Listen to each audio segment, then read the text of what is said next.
The #2 House Democrat, Congresswoman Katherine Clark of Massachusetts, joins us now. Thank you so much for being here with us. I know it's also your birthday, so happy birthday. Well, thank you. Thank you. I know there's nowhere else you'd rather be than That's talking right. about cutting government spending here.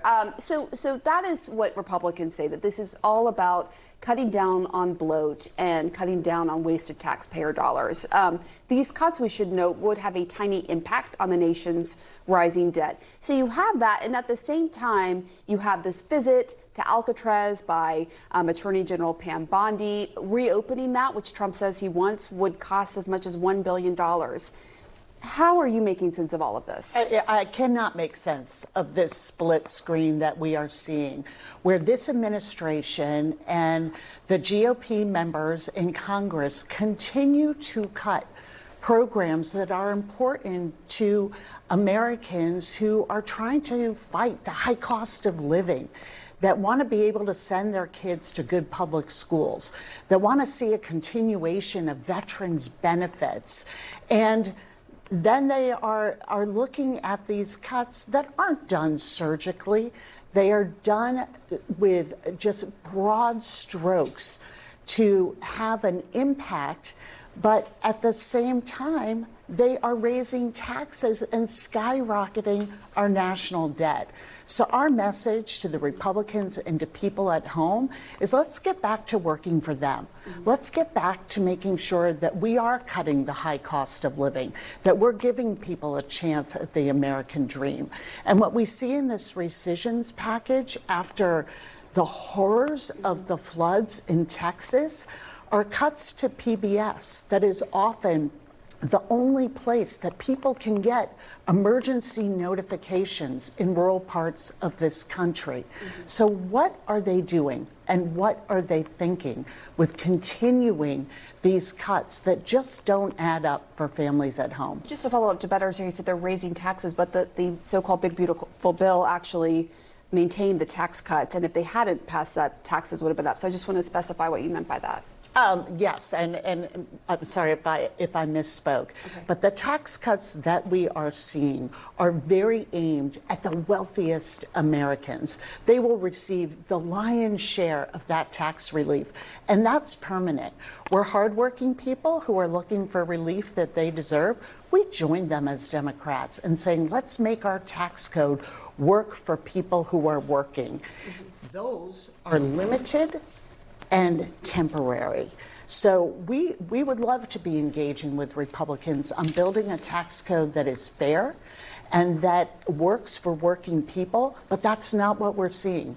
We're seeing a GOP that is committed to working for the elites in this country, full stop, while they're taking away health care from 17 million Americans, while we are seeing back to school for families look like a nightmare. We're going to see high costs of clothes and shoes from tariff policies. We're going to see kids going to school. Half of Americans' children are on Medicaid. This will be the last full school year they have health insurance coverage. School lunches for 30 million kids. Not for all kids. of them, but certainly some will be impacted, according to the CBO. Absolutely, yeah, right. Absolutely. And you can't take $1 trillion out of health care and say that the kids are going to be all right. Never mind the mental health supports that our kids need. All of this while they are undercutting the Department of Education and even holding on and taking away funding that had already been allocated to after-school programs. I mean, the message to families at home is so clear. You are on your own. I want to ask you, move on to the Jeffrey Epstein Files fallout. As you well know, that has been a big talker this week. Some Democrats are asking for more transparency, as well as Republicans, much to the chagrin of President Trump. If Democrats retake the House next year, you would be in line to become the next majority leader. Would you commit to holding hearings on the Justice Department's handling of the Epstein Files? I mean, we've already seen Jamie Raskin, our ranking member on Judiciary, saying, let's have transparency. Frankly, our first and foremost priority is going to be affordability. and making sure that we are allowing Americans to be able to afford the American dream, whether that's housing, reducing the cost of childcare, reducing the cost of health care. But we are always committed to transparency. And this whole scandal with the Epstein that we have been seeing for the last week is solely caused by the 180 that Donald Trump did. He campaigned that he was going to release this. He had a big moment where he gave these binders to influencers and said they're going to be given the secrets of the files.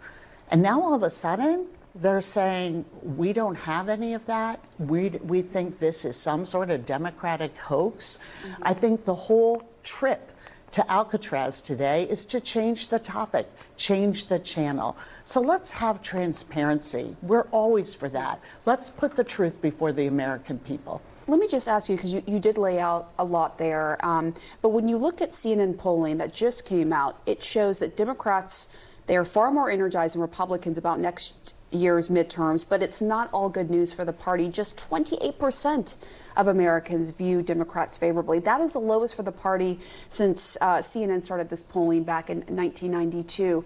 How concerning are those numbers to you, and what are Democrats going to do to try to turn that around? You know, Democrats are absolutely focused on making sure that families at home know who's fighting for them. And it's why you are seeing the other polls that we are watching are the big, ugly bill. This landmark bill that was Donald Trump's, legacy piece, signature piece of legislation is wildly unpopular. And we are going to continue to go around the country, not just to blue spots, Democratic places, but to places like rural Mississippi, where I was recently, talking about the impact when we close 300 rural hospitals in that country, what it will mean to people for access to health care for them. When we're looking at a quarter of all nursing homes closing, we're talking about people having to bring their aging parents back into their homes to provide the care they need, when 60% of households are telling us they're not making it. This is our message to the American people. We see what you're going through, and we are going to work, if we win the majority back, every single day to make sure that you can get to that first rung of the American dream and that you can have people who are working for solutions. What we've seen from this administration and this majority is they are making life more expensive for people. They are going to make them sicker. And it is taking away benefits from people who so deserve it, like our children and our veterans. It is upside down for the American people, and Democrats are committed to righting that ship. Yeah, well, we'll see how it all plays out. You know, Republicans are saying the most vulnerable won't be impacted. It's about waste, fraud, and abuse. But we are all going to be seeing how this plays out for sure. Congresswoman Clark, thank you so much.